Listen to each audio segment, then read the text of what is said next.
ಸ್ತೋತ್ರವಾಗಲಿ. ಇವತ್ತಿನ ಅಂಶ ಸನ್ಮಾರ್ಗ ಮತ್ತು ದುರ್ಮಾರ್ಗ ಅಂತ ಹೇಳಿ ಕೀರ್ತನೆ 1ರಲ್ಲಿ ನಾವು ಓದಿಕೊಂಡಿದ್ವಿ. ಇದರಲ್ಲಿ ಇಬ್ಬರ ಕುರಿತಾಗಿ ಮಾತನಾಡೋದನ್ನ ನಾವು ನೋಡ್ತೇವೆ.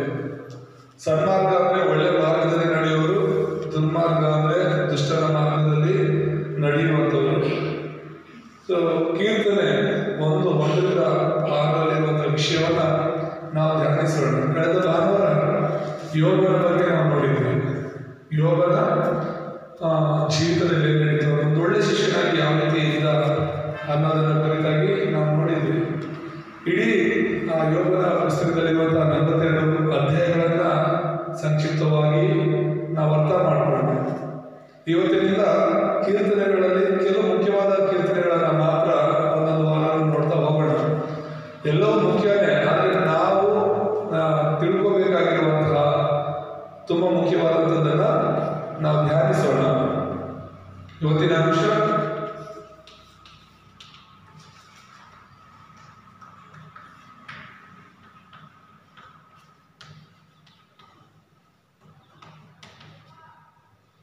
ಸನ್ಮಾರ್ಗ ಮತ್ತು ದುರ್ಮಾರ್ಗ ಅಂತ. ಕೀರ್ತನೆ 1:1-6 ನಾವು ನೋಡ್ತಿದ್ದೇವೆ. ಇದರಲ್ಲಿ ಪರಿಚಯದಲ್ಲಿ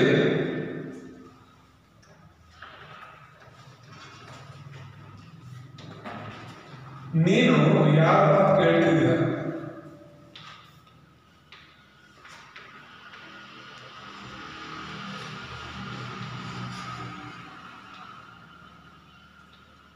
ನಿನ್ನ ಜೀವಿತದಲ್ಲಿ ಯಾರ ಮಾತು ಕೇಳ್ತಿದ್ಯಾ ಅನ್ನೋದು ತುಂಬಾ ಮುಖ್ಯವಾಗುತ್ತೆ. ನೀನು ಯಾರು ಅನ್ನೋದು, ನೀನು ಯಾರ ಮಾತು ಕೇಳ್ತಿದ್ಯಾ ಅನ್ನೋದ್ರ ಮೇಲೆ ಆಧಾರವಾಗಿರುತ್ತೆ. ಅರ್ಥ ಆಗ್ತಿದೆ? ನಾವು ಯಾರು ಅನ್ನೋದು ಅಥವಾ ನಮ್ಮ ಜೀವನ ಏನು, ಇವಾಗ ನಿಮ್ಮ ಜೀವನ ಏನಾಗಿದೆಯೋ ಅದು ನೀವು ಯಾರು ಸಹವಾಸ ಮಾಡ್ತಿದ್ದೀರ ನೋಡಿ, ಅವರಿಂದಾಗಿ ಪ್ರಭಾವಿತವಾಗಿರುತ್ತೆ. ಹಾಗಾಗಿ ಪ್ರತಿದಿನ ನಮ್ಮ ಜೀವನದಲ್ಲಿ ನಾವು ಯಾರ ಮಾತು ಕೇಳ್ತಿದ್ದೀವಿ.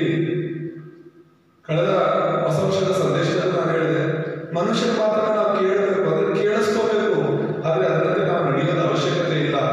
ನಾವು ಕೇಳಿಸ್ಕೋಬೇಕಿರೋದು, ಅದರಂತೆ ನಡ್ಕೋಬೇಕಿರೋದು ದೇವರ ಮಾತನ್ನ ಮಾತು. ಆಮೇಲೆ ದೇವರ ನಾಮಕ್ಕೆ ಸ್ತೋತ್ರ. ಹಾಗಾಗಿ ಇಲ್ಲಿ 2 ವಿಷಯಗಳನ್ನು ನಾವು ನೋಡುವಾಗ, ಮೊದಲನೇದಾಗಿ ಜನರ ಮಾತನ್ನ ಕೇಳ್ತಿದ್ದಾರೆ, ಆದರೆ ಆ ಜನರ ಮಾತುಗಳು ನಿನ್ನ ನನ್ನನ್ನ ಶಾಪಕ್ಕೆ ನಡೆಸುತ್ತೆ. ಏನಕ್ಕೆ? ಶಾಪಕ್ಕೆ ನಡೆಸುತ್ತೆ. ಜನರ ಮಾತುಗಳು ಖಂಡಿತ ಶಾಪಕ್ಕೆ ನಡೆಸುತ್ತೆ. ಯೆರೆಮೀಯ 12:5 ನಾವು ಓದೋಣ. ಯೆರೆಮೀಯ 12:5. ಯೆಹೋವನು ಹೀಗನ್ನುತ್ತಾನೆ, ಮಾನವ ಮಾತ್ರದವರಲ್ಲಿ ಭರವಸವಿಟ್ಟು ನರ ಜನ್ಮದವರನ್ನು ತನ್ನ ಭುಜಬಲವೆಂದು ತಿಳಿದು ಯೆಹೋವನನ್ನು ತಡೆಯುವ ಮನಸ್ಸುಳ್ಳವನು ಶಾಪಗ್ರಸ್ತನು. ಅಂದ್ರೆ ಮನುಷ್ಯರಿಗೆ ಜಾಸ್ತಿ ಒತ್ತು ಕೊಟ್ಟು, ಮನುಷ್ಯರಿಗೆ ದೇವರಿಗಿಂತ ಹೆಚ್ಚಾಗಿ ಮನುಷ್ಯರನ್ನ ಅಥವಾ ಹಿಂಬಾಲಿಸೋದು, ಮನುಷ್ಯರ ಮುಖ್ಯ ಅಂತ ತಿಳ್ಕೊಳ್ಳೋದು ಖಂಡಿತವಾದ ಅದು ಶಾಪ ಎಂಬುದಾಗಿ ನಾವು ನೋಡ್ತೇವೆ. ಅನೇಕ ವಚನಗಳು ತಕ್ಕಂತೆ ಇದ್ರೂ ಕೂಡ ನಾವು ಮುಖ್ಯವಾಗಿ ಇರುವಂತಹ ಒಂದು ವಿಷಯವನ್ನು ತಿಳ್ಕೊಂಡು ಮುಂದಕ್ಕೆ ಹೋಗ್ತಿದ್ದೇವೆ. ದೇವರ ಮಾತನ್ನ ಕೇಳುವವನು, ದೇವರ ಮಾತುಗಳು ನಮಗೆ ಏನಕ್ಕೆ ನಡೆಸುತ್ತೆ ಅಂತ ಹೇಳಿದ್ರೆ ಅವನ ಜೀವಕ್ಕೆ ನಡೆಸುತ್ತೆ ಎಂಬುದಾಗಿ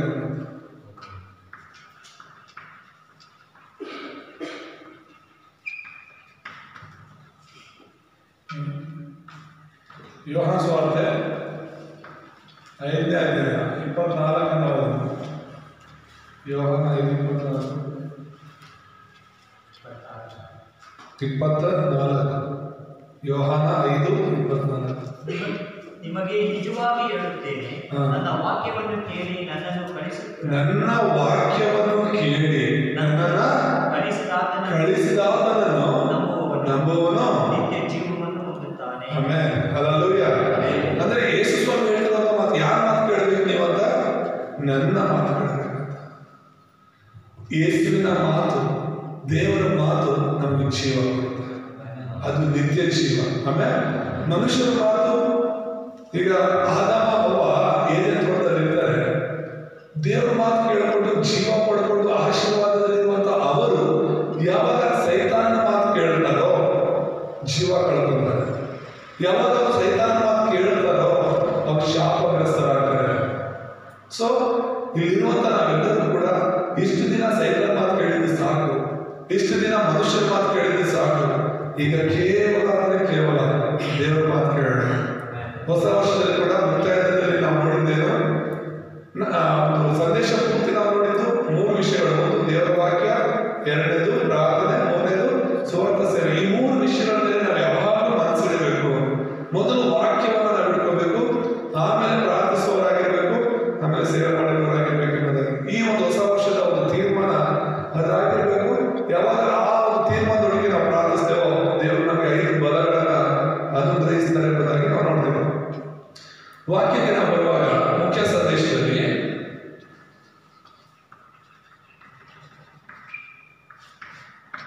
ಈ ಮುಖ್ಯ ಸಂದೇಶದಲ್ಲಿ ನಾವು 3 ವಿಷಯಗಳನ್ನ ಧ್ಯಾನಿಸೋಣ. ಅದರಲ್ಲಿ ಮೊದಲನೇದು ನಾವೀಗಾಗಲೇ ನೋಡಿದ ಹಾಗೆ ದುರ್ಮಾರ್ಗದವರು ಅಂತ.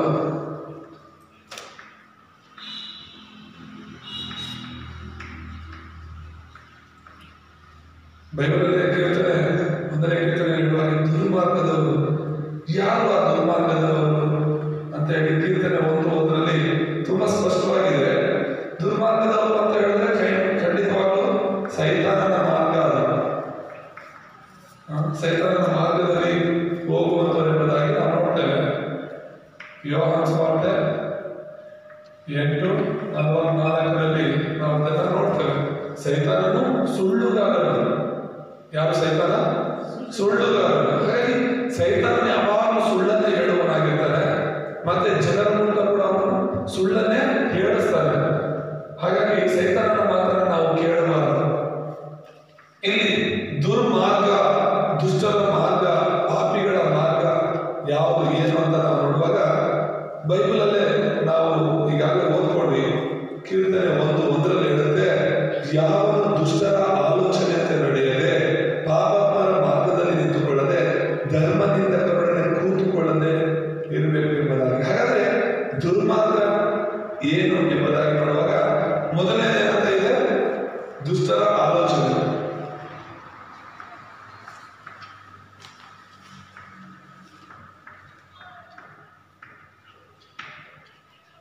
ದುಷ್ಟರ ಆಲೋಚನೆ ಅಂತ ನಡೆಯುವವನು. ದುಷ್ಟರ ಆಲೋಚನೆ ನಡೆಯುವುದು ಅದು ದುರ್ಮಾರ್ಗ ಎಂಬುದಾಗಿ ನಾವು ನೋಡ್ತೇವೆ. ಎರಡನೇದಾಗಿ ಏನಂತ ಇದೆ? ಪಾಪಾತ್ಮರ ಮಾರ್ಗದಲ್ಲಿ.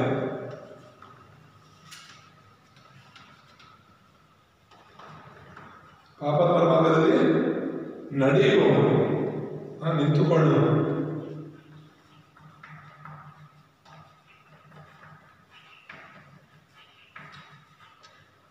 ಮೂರನೇದಾಗಿ ಧರ್ಮ ನಿಂದಕರೊಡನೆ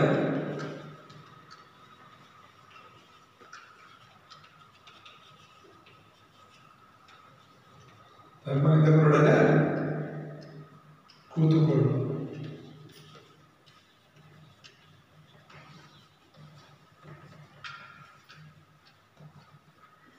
ಸರಿ, ದುರ್ಮಾರ್ಗದವರು ಅಂದ್ರೆ ಯಾರು? ದೇವರ ವಾಕ್ಯದಲ್ಲಿ ನಾವು ನೋಡ್ತಾ ಇರುವಂಥದ್ದು. ಇಂಗ್ಲಿಷಲ್ಲಿ ಒಂದು ಮಾತು ಹೇಳ್ತಾರೆ, ನಿನ್ನ ಸ್ನೇಹಿತ ಯಾರಂತ ಹೇಳಿದ್ರೆ ನೀನ್ ಯಾರಂತ ನಾನು ಹೇಳ್ತೀನಿ ಅಂತ. ಏನಂತ? ನಿನ್ನ ಸ್ನೇಹಿತ ಯಾರಂತ ಹೇಳು, ನೀನ್ ಯಾರಂತ ನಾನು ಹೇಳ್ತೀನಿ. ನಿನ್ನ ಬಗ್ಗೆ ನನಗೇನು ಹೇಳಿಬಿಡ, ನಿನ್ನ ಸ್ನೇಹಿತರ ಬಗ್ಗೆ ಮಾತ್ರ ಹೇಳು. ಅದರ ಅರ್ಥ ಏನು ಅಂದ್ರೆ, ಆಗ್ಲೇ ನಾನು ಪ್ರಾರಂಭದಲ್ಲಿ ಹೇಳಿದಾಗೆ ನೀನ್ ಯಾರ ಸಹವಾಸ ಮಾಡ್ತೀಯೋ ಅದೇ ನೀನು ಆಗಿರ್ತೀಯ. ಒಂದು ವೇಳೆ ನೀನ್ ಕುಡುಕರ ಜೊತೆ ಇರ್ತೀಯ ಅಂದ್ರು, ಹಲೋ, ನೀನು ಕುಡುಕರ ಜೊತೆ ಇರ್ತೀಯ ಅಂದ್ರು, ನೀನು ಕುಡುಕ ಹಾಕಿ ಆಗ್ತೀಯ. ಒಂದಿಬ್ರು ಮೂವರ ಜೊತೆ ಅವ್ರು ಯಾವಾಗಲೂ ಕುಡಿತಾ ಇರ್ತಾರೆ ಅನ್ಕೊಳ್ಳಿ, ಅಂಥವ್ರ ಜೊತೆ ನೀವು ಇರ್ತೀರಾ ಅಂತ ಹೇಳಿದ್ರೆ ಎಷ್ಟೇ ಸಲ ನೀನು ಒಂದ್ ವೇಳೆ ಕುಡಿದೇ ಇರ್ಬೋದು, ಪಾರ್ಟಿನೋ ಇನ್ನೊಂದು ಮತ್ತೊಂದು ಕರೆದಾಗ ಹೋಗಿ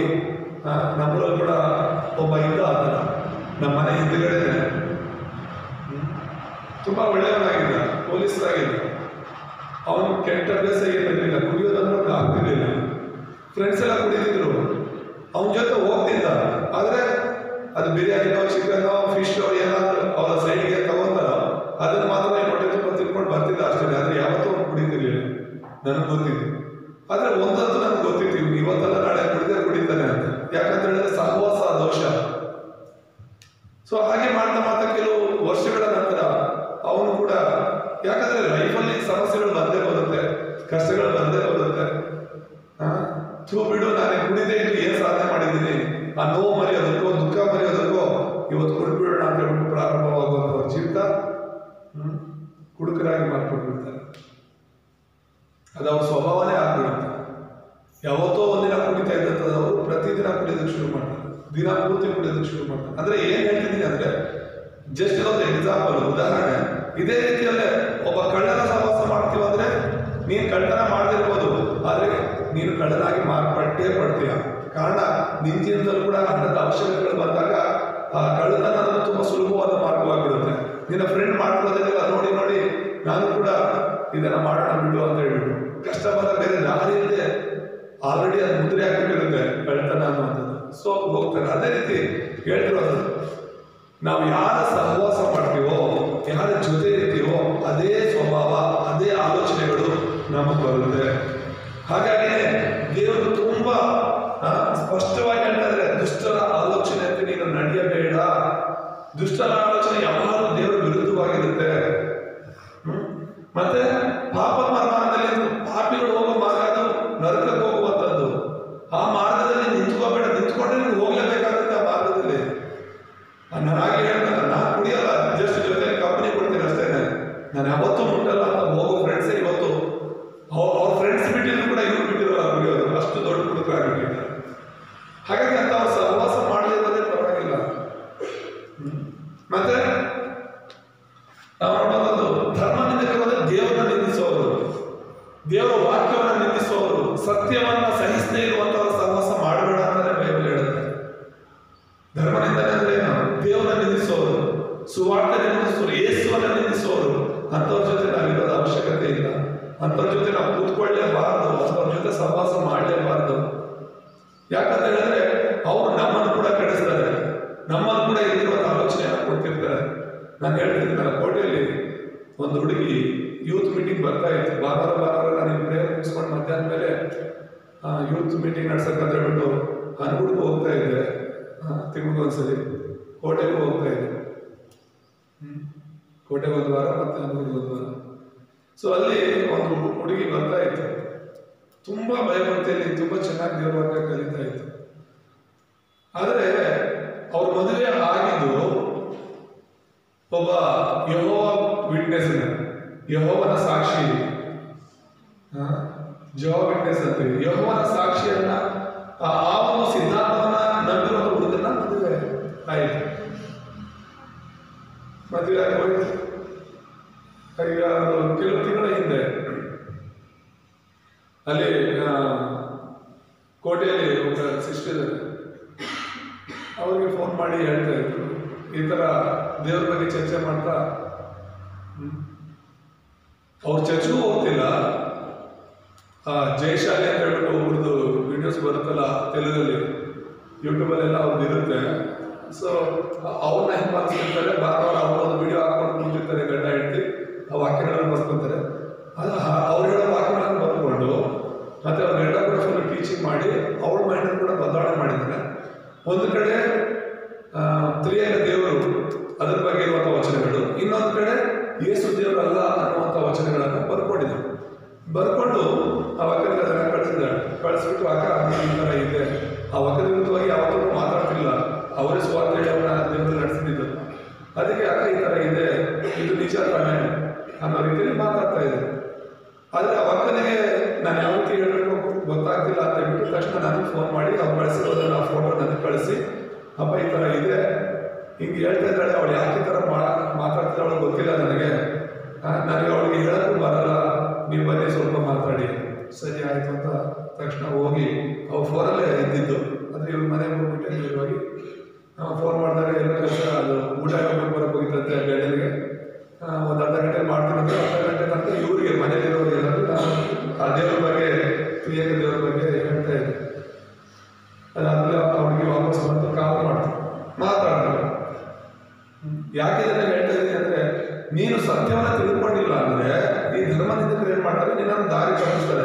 ಸುವಾರ್ತೆ ನೀನು ಫಸ್ಟ್ ಸರಿಯಾಗಿ ತಿಳ್ಕೋಬೇಕು. ಈಗ ನಿನಗೆ ಸತ್ಯ ಗೊತ್ತಿದೆ ಅಂತ ಹೇಳಿ ತಿಳ್ಕೊ. ಸುಳ್ಳು ಹೇಳುವಾಗ ನಿನಗೆ ಗೊತ್ತಾಗುತ್ತೆ ತಾನೇ ಸುಳ್ಳು ಅಂತ. ಈಗ ನಿನಗೆ ಸತ್ಯ ಯಾವುದು ಅಂತ ಗೊತ್ತಿಲ್ಲ ಅಂದ್ರೆ ಯಾರು ಏನ್ ಹೇಳ್ತಾರೋ ಅದೇ ಸತ್ಯ ಆಗುತ್ತೆ. ಈಗ ಸೈಮನ್ ಮಾಸ್ಟರ್ ಒಳ್ಳೆಯವರು ಕೇಳ್ತವರು ನಿಮ್ಗೆ ಗೊತ್ತಿಲ್ಲ ಅನ್ಕೊಳ್ಳಿ. ಉದಾಹರಣೆ ನಾನು ಯಾರಂತಾನೆ ನಿಮ್ಗೆ ಗೊತ್ತಿಲ್ಲ. ಶಂಕರ್ ಬದಲು ಬರ್ತಾರೆ, ಸೈಮನ್ ಮಾಸ್ಟರ್ ಈ ತರ ನನ್ನ ಬಗ್ಗೆ ಒಳ್ಳೇದು ಹೇಳಿದ್ರೆ ನಿಮಗೆ ನನ್ನ ಬಗ್ಗೆ ಒಳ್ಳೇದು ಮಾತ್ರ ನೆನ್ಕೊಂಡಿರುತ್ತೆ. ನನ್ನ ಬಗ್ಗೆ ಕೆಟ್ಟದ್ದು ಹೇಳಿದ್ರೆ ನನ್ನ ನೋಡಿದಾಗ ನೀವು ಕೆಟ್ಟವ್ರ ತರಾನೇ ನೋಡ್ತೀರಾ. ನಿಮಗೆ ಗೊತ್ತಿದೆಯೋ ಇಲ್ವೋ ನಾನು ಒಳ್ಳೆಯದ ಕೆಟ್ಟವನು, ಒಬ್ರಿಗೆ ಹೇಳಿರೋ ವಿಷಯವನ್ನ ಹಿಡಿದು ನೀವು ನನ್ನ ನೋಡ್ತೀರಾ. ಅರ್ಥ ಆಗ್ತಿದೆ ಹೇಳ್ತಿರೋದು? ಸೊ ಸತ್ಯ ನಿಮ್ಗೆ ಮೊದಲೇ ಗೊತ್ತಿದ್ರೆ ಇನ್ನೊಬ್ರು ಹೇಳಿರೋದು ಸುಳ್ಳ ಸತ್ಯ ನಿನಗೆ ಗೊತ್ತಾಗುತ್ತೆ. ಅವ್ರು ನೀನೇ ಸತ್ಯವನ್ನು ಹೇಳ್ಬೋದು. ಅದಕ್ಕೆ ಸುವಾರ್ತೆನ ನಾವು ಸರಿಯಾಗಿ ಹಿಡ್ಕೋಬೇಕು ಅಂತ ಹೇಳೋದು. ಅವ್ರ ಹತ್ರ ನಾನು ಸುಮಾರು ಮಾತಾಡಿದೆ, ವಚನಗಳೆಲ್ಲ ತೋರಿಸಿದೆ. ಅವ್ರಿಗೆ ಮಾತಾಡ್ತಾ ನಾನು ಹಾಕೋ ಪ್ರಶ್ನೆಗೆ ಕೊನೆಗೆ ಹೌದು ಯೇಸು ದೇವರಲ್ಲ ಅಂತ ಹೇಳಿಬಿಡ್ತೀನಿ. ಯೇಸು ದೇವರಲ್ಲ ಅಲ್ವಾ ಅಂತ ಕೇಳಿದೆ. ಈಗ ತಂದೆನೇ ದೇವರು ಅನ್ನೋದಾದ್ರೆ ಯೇಸು ದೇವರಲ್ಲ ಅಲ್ವಾ? ಸ್ಟಾರ್ಟಿಂಗ್ ಅಲ್ಲಿ ಹೌದು ಯೇಸುವಿನ ದೇವರೇ ಅಂತ ಹೇಳ್ತೀವಿ. ಯಾಕಂದ್ರೆ ನನ್ನ ಮೇಲೆ ಇರುವಂತ ಗೌರವಕ್ಕೆ ಒಪ್ಕೊಳಕ್ ಆಗ್ತಿಲ್ಲ ಅವಳಿಗೆ. ಆ ತರ ಹೇಳ್ತಾ ಬಂತು. ಆಮೇಲೆ ಇಲ್ಲ ಭಾಷೆ ಯೇಸು ದೇವರಲ್ಲ, ದೇವರಲ್ವಾ, ಹಾಗಾಗಿ ನೀನ್ ಯಾಕೆ ಯೇಸು ನಂಬಿದ್ದೀಯ? ಹಂಗಲ್ಲ ಭಾಷೆ. ಅವಳಿಗೆ ಕ್ಲಾರಿಟಿ ಇಲ್ಲ. ಬೈಬಲ್ ಇರುವಂತ ಸತ್ಯ ಸರಿಯಾಗಿ ಗೊತ್ತಿಲ್ಲ. ಯಾವುದೋ ಕೆಲವು ವಚನಗಳನ್ನ ಇಟ್ಕೊಂಡು ಅದನ್ನ ಅಪಾರ್ಥ ಮಾಡ್ಕೊಂಡು ತಂದೆ ಮಗ ಪರಿಶುದ್ಧಾತ್ಮ ದೇವರು ಮೂವರು ಒಂದೇ. ಆಮೇಲೆ ಮೂವರು ಸರಿಸಮಾನ. ಒಬ್ಬರಿಂದ ಒಬ್ರು ಇರಲ್ಲ. ಅವರು ಅವ್ರನ್ನ ಬೇರೆ ಬೇರೆ ಯಾಕೆ ನೋಡಕ್ ಆಗಲ್ಲ. ಎಲ್ಲದರಲ್ಲೂ ಒಂದೇ. ತಂದೆ ಅಂತ ತಕ್ಷಣ ದೊಡ್ಡವರು, ಮಗ ಅಂತ ತಕ್ಷಣ ಚಿಕ್ಕವರು ಅಲ್ಲ. ಎಲ್ಲದರಲ್ಲೂ ಒಂದೇ ಅವರು. ದೇವ್ರ ನಾಮ ಸ್ತೋತ್ರವಾಗಲಿ. ನಮ್ಮಲ್ಲಿರುವ ಆ ಪ್ರಾಣ ಅಥವಾ ಶರೀರವನ್ನು ನಾವು ಹೇಗೆ ಬೇರೆ ಬೇರೆ ಮಾಡೋಕ್ಕಾಗಲ್ವೋ ಹಾಗೆ ಆ ಮೂರು ಇರೋದ್ರಿಂದಲೇ ನಾನು ಸೈಮನ್ ಪಾಸ್ಟರ್ ಇವತ್ತು ನಿಮ್ಮ ಮುಂದೆ ನಿಂತಿರೋದು. ನನ್ನಲ್ಲಿ ಪ್ರಾಣ ಇಲ್ಲಾದ್ರೂ ಆತ್ಮ ಇರೋದು, ದೇಹ ಇಲ್ಲಾದ್ರೂ ನಾನಿಲ್ಲಿ ಬಂದು ನಿಮ್ಮ ಮುಂದೆ ನಿಂತ್ಕೊಳಕ್ ಆಗಲ್ಲ. ಹಾಗೇನೆ ದೇವರು ಕೂಡ. ಇನ್ನೊಬ್ಬ ಒಂದು ಪ್ರಶ್ನೆ ಕೇಳ್ತಾನೆ ಬೇರೆ ಕಡೆ, ಆ ವಿಡಿಯೋದಲ್ಲಿ ನೋಡಿದ್ದು. ಯೇಸು ಸತ್ತು 3 ದಿನ ಸಮಾಧಿಯಲ್ಲಿದ್ದ ಅಂದ್ರೆ ದೇವರಿಗೆ ಸತ್ತು ಸಮಾಧಿಯಲ್ಲಿದ್ದಾನೆ ಅಂತ ಹೇಳಿದ್ರೆ ಇಡೀ ಪ್ರಪಂಚವನ್ನ ಆ 3 ದಿನ ಯಾರು ನಡೆಸಿದ್ರು, ಯಾರು ಆಳ್ವಿಕೆ ಮಾಡಿದ್ರು ಅಂತ. ಯೇಸು ಸತ್ತ ಅಂತ ಹೇಳಿದ್ರೆ ಯೇಸು ಇಲ್ಲ ಅಂತ ಅಲ್ವಲ್ಲ ಅರ್ಥ. ನಾನು ಸತ್ತಿದ್ದೀನಿ ಅಂದ್ರೆ ನಾನು ಇಲ್ಲದೆ ಹೋಗಿದ್ದೀನಿ ಅಂತ ಅರ್ಥ. ದೇಹ ಸಮಾಧಿಯಲ್ಲಿ ಇರ್ಬೋದು, ಆತ್ಮ ಅಲ್ವಲ್ಲ. ಅರ್ಥ ಆಗ್ತಿದೆಯಾ? ಯೇಸು ಹೇಳ್ತಾರ ಮಾತು, ನನ್ನನ್ನೇ ಯಾರು ಸಾಯಿಸಲ್ಲ, ನನ್ನ ಪ್ರಾಣ ಯಾರು ತೆಗೆಯಲ್ಲ, ಅದು ನಾನೇ ಕೊಡ್ತಿದ್ದೀನಿ, ಅದು ನಾನೇ ಮತ್ತೆ ತೆಗೆದುಕೊಳ್ತೀನಿ ಅಂತ. ಇವ್ರಿಗೆ ಆ ಶಕ್ತಿ ಇಲ್ಲ ಅಂತಿದ್ರೆ ಇವರೇ ಹೇಗೆ ಎಬ್ಸಕ್ಕಾಗ್ತಿತ್ತು? ಇವರೇ ಹೇಗೆ ಜೀವಂತವಾಗಿ ಬರ್ಬೋದಾಗಿತ್ತು? ಆಗಲ್ಲ ಅಲ್ವಾ? ಸೊ ದೇವರು ಯಾವಾಗಲೂ ಇರುವವರಾಗಿದ್ದಾರೆ. ಆಮೇಲೆ ದೇವ್ರ ನಮಗೆ ಸ್ತೋತ್ರವಾಗಲಿ. ತ್ರಿಯೇಕ ದೇವರ ಬಗ್ಗೆ ಇನ್ನೂ ಆಳವಾಗಿ ನಾವು ತಿಳ್ಕೋಬೇಕಾದ್ರೆ ಖಂಡಿತವಾಗ್ಲೂ ಇರೋ ಬೈಬಲ್ ವಚನಗಳಿಂದ ಕೆಲವು ಕನ್ಫ್ಯೂಷನ್ಸ್ ಇರ್ಬೋದು. ಆದ್ರೆ ಯಾರು ಕೂಡ ತ್ರಿಯೇಕ ದೇವರನ್ನ ಸಂಪೂರ್ಣವಾಗಿ ಹೀಗೇನೆ ಅಂತ ಹೇಳಕ್ ಆಗೋದಿಲ್ಲ. ದೇವರಿಗೆ ಹೇಳ್ತಾರೆ ಗಾಳಿ ಆ ಕಡೆಯಿಂದ ಬರ್ತಿದೆ ಹೇಳಿದ್ರೆ ಯಾರು ಹೇಳಕ್ಕಾಗುತ್ತೆ? ನಮ್ ಬೀಸೋ ಗಾಳಿ ಈ ಕಡೆಯಿಂದ ಬೀಸ್ತಿದೆ ಅಂತ ಹೇಳ್ಬೋದು ಅಷ್ಟೇನೆ. ಕ್ರಿಕೆಟ್ ಆಡುವಾಗ ಏನ್ ಮಾಡ್ತಾರಂದ್ರೆ ಬ್ಯಾಟಿಂಗ್ ಹೋಗೋಕೆ ಮುಂಚೆ ಗಾಳಿ ಯಾವ ಕಡೆ ಬೀಸ್ತಾ ಇದೆ ಮಣ್ಣು ತಂದು ಹಾಕ್ತಾರೆ ಮೇಲೆ, ಆಗ ಧೂಳು ಹೋಗುತ್ತಲ್ಲ, ಯಾವ ಕಡೆ ಹೋಗ್ತಿದೆ ಧೂಳು ಅಂತ ನೋಡ್ಬಿಟ್ಟು ಗಾಳಿ ಈ ಕಡೆ ಬೀಸ್ತಿದೆ, ನಾವು ಈ ಕಡೆ ಹೊಡಿಬೇಕು ಅಂತ ಹೋಗ್ತಿರ್ತಾರೆ. ಗಾಳಿ ಬೀಸೋದು ಅದೇ ಕಡೆಯಿಂದ ಅಲ್ವಲ್ಲ, ಯಾವ ಕಡೆಯಿಂದ ಬೀಸುತ್ತೆ, ಅದು ಪ್ರಾರಂಭ ಆಗೋದು ಯಾವ ಕಡೆ ಯಾರಿಗೂ ಗೊತ್ತಿಲ್ಲ. ಯಾಕೆ ಹೇಳ್ತಿದ್ದೀನಿ ಅಂತ ಹೇಳಿದ್ರೆ ಲೋಕದಲ್ಲಿರುವಂತಹ ವಿಷಯಗಳನ್ನ ಅನೇಕ ವಿಷಯಗಳ ಬಗ್ಗೆ ನಮ್ಗೆ ಗೊತ್ತಿಲ್ಲ ಅಂತ ಹೇಳಿದ್ರೆ ಇನ್ನು ದೇವರ ಬಗ್ಗೆ ಯಾರು ಗೊತ್ತು ಪರಿಪೂರ್ಣವಾಗಿ? ಏನ್ ನಮಗೆ ತಿಳಿಯಪಡಿಸಿದಾರೋ ಅದಷ್ಟು ಸಾಕು ನಮ್ಗೆ ಈ ಲೋಕದಲ್ಲಿ ಈಗ ಸದ್ಯಕ್ಕೆ. ಒಂದು ದಿನ ನಾವು ದೇವರ ಜೊತೆಗೆ ಇರೋಕ್ಕೆ ಹೋಗ್ತೀವಿ, ಎಲ್ಲವೂ ಕೂಡ ನಮಗೆ ಗೊತ್ತಾಗುತ್ತೆ.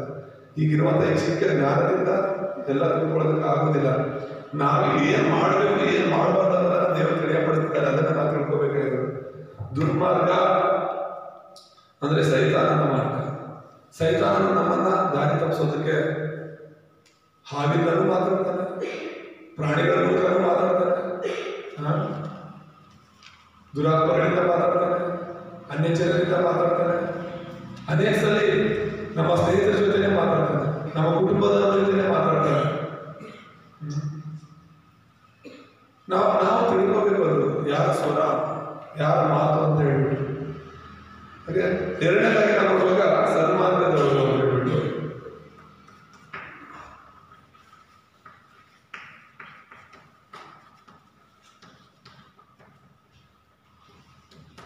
ಒಂದನೇ ಅಧ್ಯಾಯದಲ್ಲಿ 2ನೇ ವಚನ ನಾವು ನೋಡಿದ್ವಿ. ಒಂದು ಸನ್ಮಾರ್ಗ ಅಂತ ಹೇಳಿದ್ರೆ ದೇವರ ವಾಕ್ಯವನ್ನು ಧ್ಯಾನಿಸುವುದು ಎಂಬುದಾಗಿ. ಇದು ಯೇಸುವಿನ ಮಾರ್ಗ. ಆಮೇಲೆ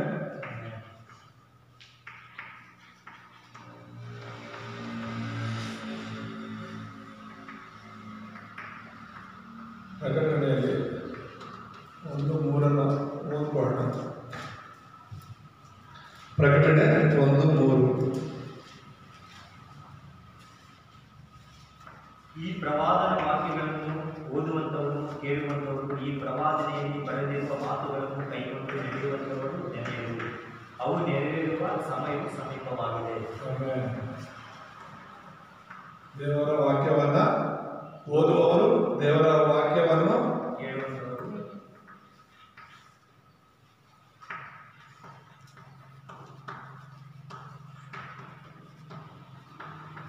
ಮೂರನೇದಾಗಿ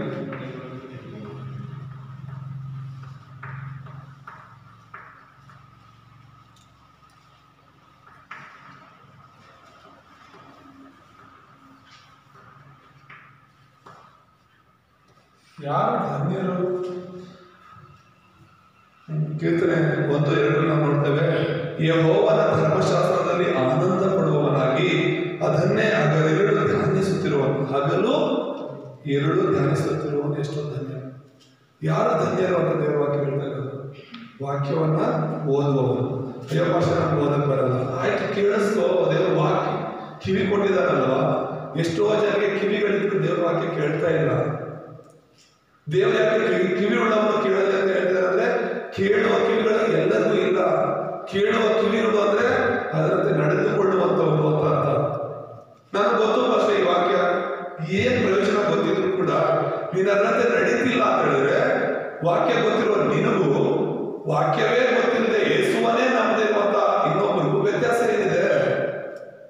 ಅರ್ಥ ಆಗ್ತಿದೆ?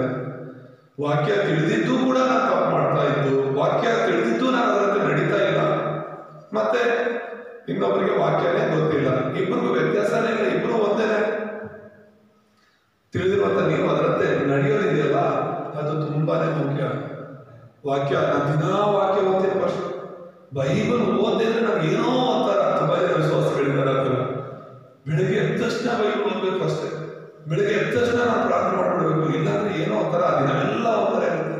ಇವೆಲ್ಲ ಓವರ್ ಸ್ಪಿರಿಚುಯಾಲಿಟಿ, ಆತ್ಮಿಕತೆ ತೋರಿಸ್ಕೊಳ್ಳೋದು. ಇಲ್ದಿರೋ ಆತ್ಮಿಕತೆ ಹೊರಗಡೆ ಜನರ ಮುಂದೆ ತೋರಿಸ್ಕೊಳ್ಳೋದು ಅಲ್ಲ. ಬೈಬಲ್ ಓದೋದು ತಪ್ಪಲ್ಲ ನಾನು ಹೇಳ್ತಿಲ್ಲ, ಹೌದು. ಆದ್ರೆ ಏನೋ ಬೆಳಿಗ್ಗೆ ಓದಿದ್ರೇನೆ ಅನ್ನೋದಲ್ಲ. ಬೈಬಲಲ್ಲಿ ಇರೋದು ಹಗಲೆಲ್ಲ ಧ್ಯಾನ ಮಾಡುವಂತ. ಹಗಲು ರಾತ್ರಿ ಧ್ಯಾನ ಮಾಡೋದ್ರೇನು? ಹಗಲು ರಾತ್ರಿ ಅದರಲ್ಲಿ ನೀವು ನಡ್ಕೋಬೇಕು. ನೀವು ಸುಮ್ಮನೆ ಬೈಬಲ್ ಓದ್ತಾ ಇದ್ದು, ನಾನು ಇವತ್ತೊಂದು ಅಧ್ಯಾಯ ಓದ್ಬಿಟ್ಟಪ್ಪ ಸಮಾಧಾನ, ಏನು ಪ್ರಯೋಜನ? ನಾನು ಬೈಬಲ್ 10 ಸಲ ಓದಿದ್ದೀನಿ, 20 ಸಲ ಓದಿದ್ದೀನಿ, ಆಯ್ತು, ಏನು ಪ್ರಯೋಜನ? ಬೈಬಲ್ ಇರುವಂತ ಒಂದು ವಚನದಂತೆ ನೀನು ನಡ್ಕೊಳ್ತಿಲ್ಲ ಅಂತ ಹೇಳಿದ್ರೆ, ಬೈಬಲ್ ಪೂರ್ತಿ ನೀನು 10 ಸಲ ಅಲ್ಲ 50 ಸಲ ಓದಿದ್ರು ಏನು ಪ್ರಯೋಜನ? ಸೊ ಇದು ತುಂಬಾ ಮುಖ್ಯ. ಪ್ರಕಟಣೆಯಲ್ಲಿ ಕೊನೆಯದಾಗಿ ದೇವರು ಹೇಳ್ತಾ ಇರುವಂಥದ್ದು ಈ ವಾಕ್ಯ, ಬೈಬಲ್ ಇರುವಂತಹ ವಾಕ್ಯಗಳನ್ನು ಪ್ರತಿನಿತ್ಯ ಓದುವಂಥದ್ದು, ಕೇಳಿಸ್ಕೊಳ್ಳುವಂಥದ್ದು, ಮತ್ತೆ ಅದರಂತೆ ನಡೆದುಕೊಳ್ಳುವಂಥದ್ದು ತುಂಬಾ ಮುಖ್ಯ. ಸನ್ಮಾರ್ಗದಲ್ಲಿರುವವರು, ದೇವರ ಯೇಸುವಿನ ಮಾರ್ಗದಲ್ಲಿರುವವರು ದೇವರ ವಾಕ್ಯ ಓದ್ತಾರೆ. ಯೇಸುವಿನ ಮಾರ್ಗದಲ್ಲಿರುವವರು ಯೇಸುವಿನ ವಾಕ್ಯವನ್ನು ಕೇಳಿಸ್ಕೊಳ್ತಾರೆ.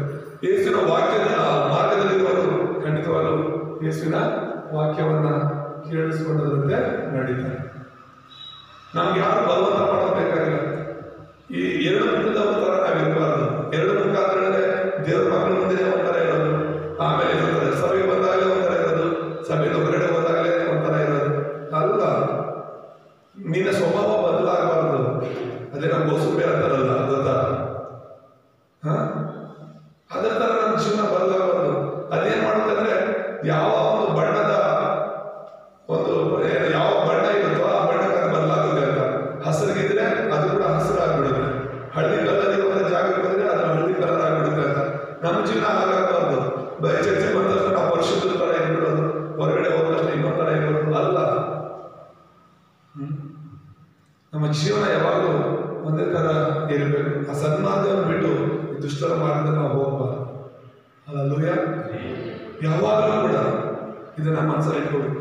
ಯಾವಾಗ ನೀನು ಯೇಸುವಿನ ಮಾರ್ಗದಲ್ಲಿ ಬಂದು ಯೇಸುಗಾಗಿ ಜೀವಿಸ್ತೀಯೋ ಹಾಗೆ ಸನ್ಮಾರ್ಗದಲ್ಲಿ ಇರುವಂತ ನಿನಗೆ 7 ಆಶೀರ್ವಾದಗಳು ಬರೋದನ್ನ ನಾವು ನೋಡ್ತೇವೆ. ರಕ್ಷಣೆ ಮಾರ್ಗದಲ್ಲಿ ನಾವು ಅದನ್ನ ನೋಡ್ತೇವೆ. ಸನ್ಮಾರ್ಗದಲ್ಲಿ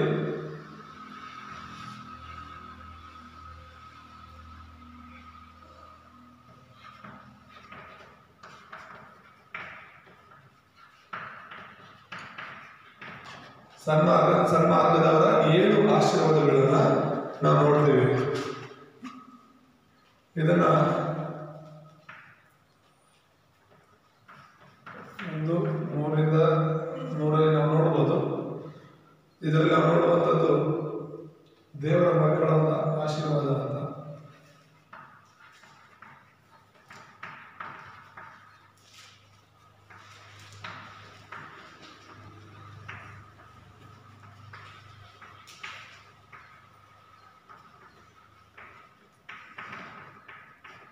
ಸುವಾರ್ತೆ 1:12ರಲ್ಲಿ ಯಾರ್ಯಾರು ಅದನ್ನು ಅಂಗೀಕರಿಸಿಕೊಂಡ್ರೋ, ಅಂದರೆ ಆತನ ಹೆಸರಲ್ಲಿ ನಂಬಿಕೆ ಇಟ್ಟರೋ ಅವರು ದೇವರ ಮಕ್ಕಳು ಆಗ್ತಾರೆ ಅಂತ. ಸನ್ಮಾರ್ಗದಲ್ಲಿರುವವರು ಅಂತ ಹೇಳಿದ್ರೆ ಖಂಡಿತ ದೇವರ ಮಕ್ಕಳು, ದೇವರ ಮಕ್ಕಳು. ಹಾಗಾದ್ರೆ ದೇವರನ್ನು ನಂಬಿ ದೇವರ ಮಾರ್ಗದಲ್ಲಿರುವ ದೇವರ ಮಕ್ಕಳಾಗಿರುವಂಥ ನಿನಗೆ ದೇವರು ಕೊಡುವಂಥ 7 ಆಶೀರ್ವಾದಗಳು ಏನು ಅಂತ ಹೇಳಿದ್ರೆ, ಮೊದಲನೇದಾಗಿ ಪರಿಶುದ್ಧಾತ್ಮನ ವಾಸ.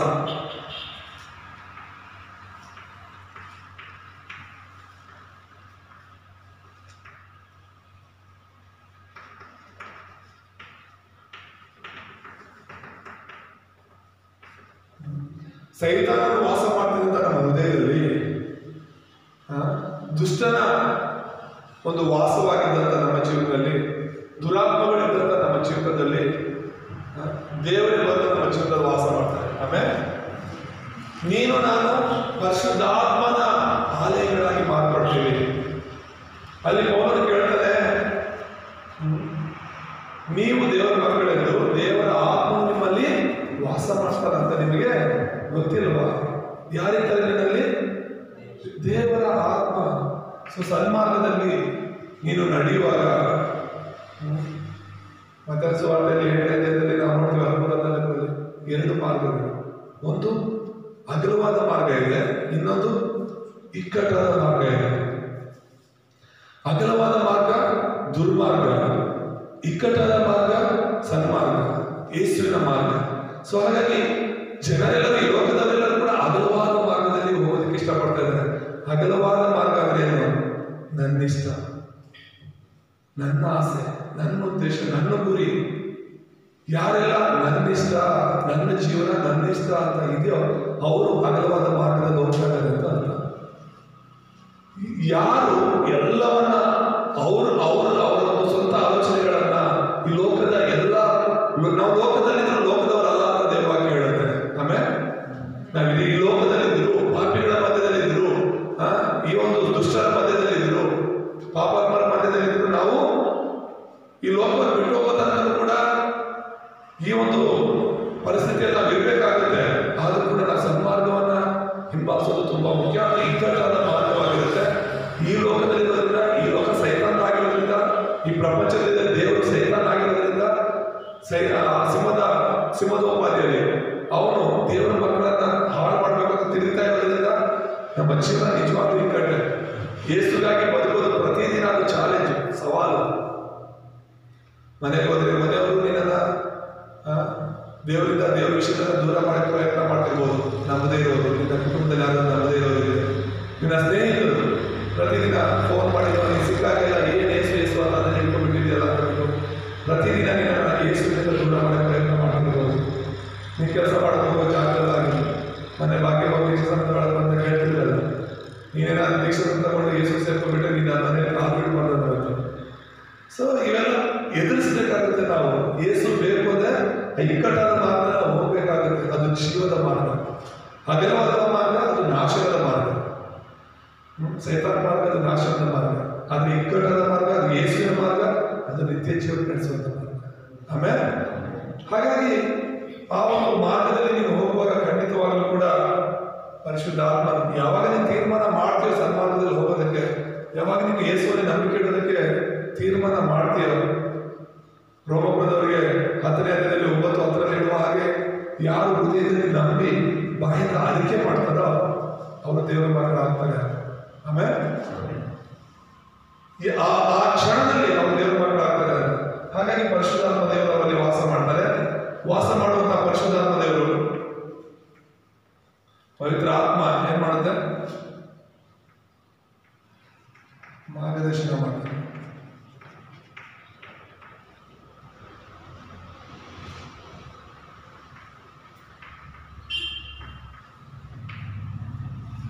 ಯೋಹಾನ ಸುವಾರ್ತೆ 14:26 ಓದೋಣ.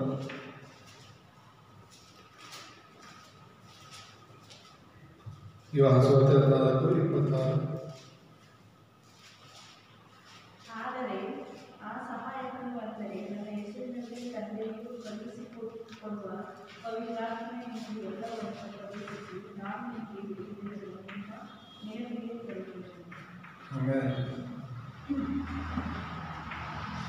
ಸೊ ಅಲ್ಲಿ ದೇವರು ಯೇಸುವನ್ನು ಹೇಳ್ತಿರೋಂಥದ್ದು ಯೋಹಾನ ಸುವಾರ್ತೆ 14:26 ಪರಿಶುದ್ಧಾತ್ಮ ದೇವರನ್ನ ನಾನು ತಂದನ್ನು ಕೇಳಿಕೊಂಡು ಪರಿಶುದ್ಧಾತ್ಮ ದೇವರನ್ನ ಕಳಿಸ್ತೀನಿ ನಿಮಗೆ. ಆ ಪವಿತ್ರಾತ್ಮ ಏನ್ ಮಾಡ್ತಾನೆ? ನಿಮಗೆ ಪ್ರತಿದಿನ ಮಾರ್ಗದರ್ಶನ ಮಾಡ್ತಾನೆ.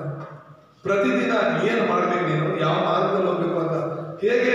ದೇವರ ವಾಕ್ಯದ ಮೂಲಕ ನೀನು ಬೈಬಲ್ ಓದುವಾಗ, ದೇವರ ವಾಕ್ಯ ಕೇಳಿಸ್ಕೊಡುವಾಗ ಆ ವಾಕ್ಯಗಳನ್ನ ಪರಿಶುದ್ಧಾತ್ಮ ನೆನಪಿರ್ತಾರೆ. ನಾನು ಯಾವ ಮಾರ್ಗದಲ್ಲಿ ಹೋಗ್ಬೇಕು ಅಂತ ಹೇಳ್ಬಿಟ್ಟು ದೇವರೇ ನಮ್ಮ ಮನಸ್ಸಿನಲ್ಲಿ ಮಾತನಾಡುವರಾಗಿದ್ದಾರೆ ಅಂತ ಹೇಳ್ಬಿಟ್ಟು ಇದು ಎರಡನೇ ಆಶೀರ್ವಾದ. ಇಲ್ಲಾಂದ್ರೆ ಸೈತಾನ ಮಾರ್ಗದರ್ಶನ ಮಾಡ್ತಿದ್ದ ಇಷ್ಟು ದಿನ. ದುಷ್ಟ ಶಕ್ತಿಗಳು ನಮ್ಮಲ್ಲಿ ಮಾರ್ಗದರ್ಶನ ಮಾಡ್ತಾ ಇದ್ರು. ಹೋಗು, ಕುಡಿ, ತಿನ್ನು, ಹಂಗ್ ಮಾಡು, ಹಿಂಗ್ ಮಾಡು ಅಂತ ಲೋಕದ ವಿಷಯಗಳಲ್ಲಿ ನಮ್ಮನ್ನ ನಡೆಸ್ತಾ ಇದ್ದ. ಆದ್ರೆ ಈಗ ದೇವರ ಆತ್ಮ ನಮ್ಮನ್ನ ನಡೆಸ್ತಾನೆ. ಹಾಗಾಗಿ ದೇವರ ಆತ್ಮನಿಗೆ ಕಿವಿ ಕೊಡಬೇಕು. ದೇವರ ಆತ್ಮ ನಮ್ಮ ಹೃದಯದಲ್ಲಿ ಮಾತನಾಡೋದನ್ನ ನಾವು ಗ್ರಹಿಸಬೇಕು ಅಂತ. ಮೂರನೇದಾಗಿ ನಾವು ನೋಡುವಾಗ ದೇವರ ಮಕ್ಕಳ ಆಶೀರ್ವಾದ ಏನಂದ್ರೆ ನಿನ್ನ ಪ್ರಾರ್ಥನೆಗೆ ಉತ್ತರ ಸಿಗುತ್ತೆ. ಆಮೇಲೆ ಯೇಸುವನ್ನು ಹೇಳಿದರೆ ನನ್ನ ಹೆಸರಲ್ಲಿ ನೀನು ಏನು ಕೇಳಿಕೊಂಡು ಕೂಡ ಕೊಡ್ತೇನೆ. ನನ್ನ ಹೆಸರಲ್ಲಿ, ಯೇಸು ಎಂಬ ಹೆಸರಲ್ಲಿ ನೀನು ಪ್ರಾರ್ಥಿಸು. ಯಾಕಂದ್ರೆ ನೀನು ಯೇಸುವನ್ನ ನಂಬಿ ರಕ್ಷಣೆ ಹೊಂದಿರೋದ್ರಿಂದ ಆ ಉತ್ತರಗಳು ಸಿಗುತ್ತೆ. ಅದೇ ಅಧ್ಯಾಯದಲ್ಲಿ ಯೋಹಾನ ಸುವಾರ್ತೆ 14 13-14 ಇದಲ್ಲದೆ ನೀವು ನನ್ನ ಹೆಸರಿನಲ್ಲಿ ಏನೇನು ಬೇಡಿಕೊಳ್ಳುವಿರೋ ಅದನ್ನು ನೆರವೇರಿಸುವೆನು. ಹೀಗೆ ಮಗನ ಮೂಲಕವಾಗಿ ತಂದೆಗೆ ಮಹಿಮೆ ಉಂಟಾಗುವುದು. ನೀವು ನನ್ನ ಹೆಸರಿನಲ್ಲಿ ನನ್ನನ್ನು ಏನಾದರೂ ಬೇಡಿಕೊಂಡರೆ ಅದನ್ನು ನೆರವೇರಿಸುವೆನು. ಆಮೇಲೆ ನೀವು ಏನಾದರೂ ಕೇಳ್ಕೊಳ್ಳಿ ನನ್ನ ಹೆಸರಲ್ಲಿ ನಾನು ನಿಮ್ಗೆ ಉತ್ತರ ಕೊಡ್ತೇನೆ ಅಂತ. ಆಮೇಲೆ ಸೊ ಇದೆಲ್ಲ ತುಂಬಾ ಮುಖ್ಯ. ದೇವರ ಮಕ್ಕಳಾಗಿರುವಂಥವ್ರು ನಾವು ಪರಿಶುದ್ಧಾತ್ಮನ ನಮ್ಮ ಹೃದಯದಲ್ಲಿ ವಾಸ ಮಾಡ್ತಿದ್ದಾರೆ ಅಂತ, ಪರಿಶುದ್ಧಾತ್ಮನ ನಮ್ಮ ಮಾರ್ಗದರ್ಶನ ಮಾಡ್ತಿದ್ದಾರೆ ಅನ್ನುವಂಥದ್ದನ್ನ ನಂಬಬೇಕು. ಮತ್ತೆ ನಮ್ಮ ಪ್ರಾರ್ಥನೆ ಉತ್ತರ ಸಿಗುತ್ತೆ ಅಂತ ನಾವು ನಂಬುವಾಗ ಮಾತ್ರನೇ ನಾವು ಪ್ರಾರ್ಥನೆ ಮಾಡಲಿಕ್ಕೆ ಸಾಧ್ಯವಾಗುತ್ತೆ. ನಾಲ್ಕನೇ ಆಶೀರ್ವಾದ ಏನು ಅಂದ್ರೆ ಸೈತಾನನ ಬಲಗಳ ಮೇಲೆ ನಮಗೆ ಜಯ ಸಿಗುವಂಥದ್ದು.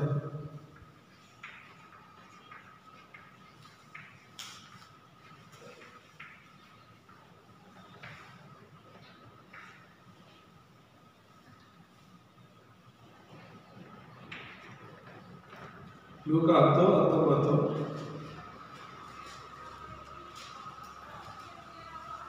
ಲೂಕ 10:19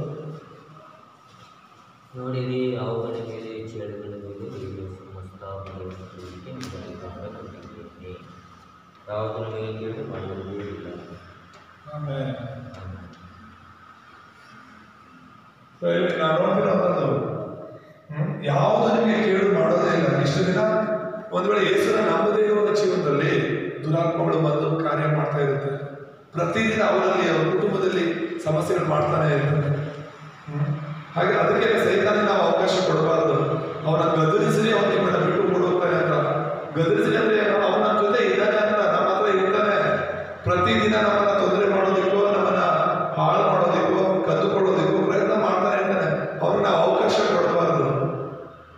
ಯೇಸು ಹೆಸರಲ್ಲಿ ನಮ್ಗೆ ಅಧಿಕಾರ ಕೊಡಲ್ಪಟ್ಟಿರೋದ್ರಿಂದ ಆ ಹೆಸರಿನಿಂದ ನಾವು ಪ್ರಾರ್ಥಿಸುವಾಗ, ಆ ಹೆಸರಿನಿಂದ ಗದರಿಸುವಾಗ ಆ ಸೈತಾನ ನಮ್ಮನ್ನ ಬಿಟ್ಟು ಓಡಿ ಹೋಗ್ತಾನೆ. ನೀನ್ ಯಾವಾಗ ತಪ್ಪು ಮಾಡ್ತೀಯೋ, ಯಾವಾಗ ಪಾಪ ಮಾಡ್ತೀಯೋ, ಯಾವಾಗ ದೇವ್ರಿಗೆ ಇಷ್ಟವಿಲ್ಲದ ಕಾರ್ಯ ಮಾಡ್ತೀಯೋ, ಆಗ ಸೈತಾನ ಇನ್ನೂ ಹೆಚ್ಚಾಗಿ ನಿನ್ನನ್ನು ಏನ್ ಮಾಡ್ತಾನೆ? ಆಳಕ್ಕೆ ನಡೆಸ್ತಾನೆ. ದೇವರಿಂದ ಇನ್ನೂ ಆಳಕ್ಕೆ ದೂರ ಮಾಡೋದಕ್ಕೆ ಪ್ರಯತ್ನ ಮಾಡ್ತಾನೆ. ಹಾಗಾಗಿ ನೀವು ಎಚ್ಚರ ವಹಿಸಬೇಕು ಅಂತ ಹೇಳಿ. ಮತ್ತೆ 5ನೇ ಆಶೀರ್ವಾದ ಏನಂತ ಹೇಳಿದ್ರೆ ದೇವರ ರಾಜ್ಯದ ಪೌರತ್ವವನ್ನು ನಾವು ಹೊಂದಿರ್ತೀವಿ ಅಂತ ಹೇಳ್ಬಿಟ್ಟು. ಫಿಲಿಪ್ಪಿ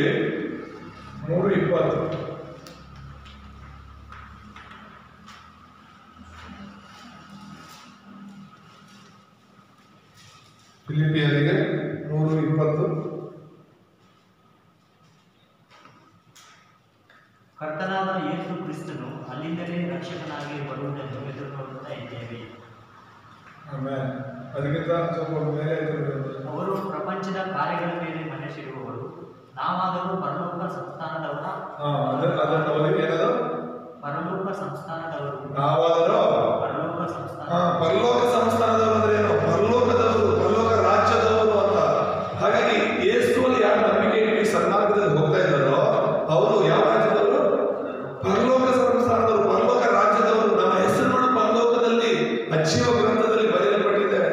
ಅದನ್ನು ಇನ್ನು ಕೆಳಗಡೆ ಓದ್ತಾ ಹೋದ್ರೆ ಹೇಳುತ್ತೆ, ಯೇಸು ಕ್ರಿಸ್ತ ನಮ್ಮ ಕರ್ತನಾದ ಯೇಸು ಕ್ರಿಸ್ತನು ಅಲ್ಲಿಂದಲೇ ಬರೋದನ್ನ ಎದುರು ನೋಡ್ತಾ ಇದ್ದೇವೆ. ಎಲ್ಲಿಂದ? ದೇವರ ರಾಜ್ಯದಿಂದ, ಪರಲೋಕದಿಂದ ಬರೋದನ್ನ ಎದುರು ನೋಡ್ತಾ ಇದ್ದೇವೆ. ಎದುರು ನೋಡ್ತಿದೀವ ಇಲ್ವಾ? ಯೇಸು ಮತ್ತೆ ಬರ್ತಾರೆ ಇಲ್ವಾ? ಬರ್ತಾರೆ. ಅದಕ್ಕೆ ನಮ್ಮ ನಿರೀಕ್ಷೆ ಜೀವಂತವಾಗಿರಬೇಕು. ದೇವರ ನಾಮ ಸ್ತೋತ್ರವಾಗಲಿ.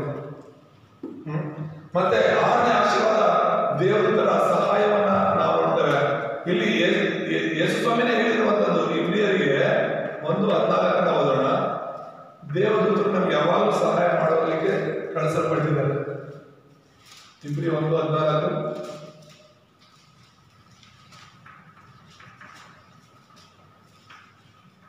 ಇವರೆಲ್ಲರೂ ರಕ್ಷಣೆಯನ್ನು ಬಾಧ್ಯವಾಗಿ ಹೊಂದಬೇಕಾಗಿರುವ ಸೇವಕರಿಗೋಸ್ಕರ ಕಳಿಸಲ್ಪಡುವ.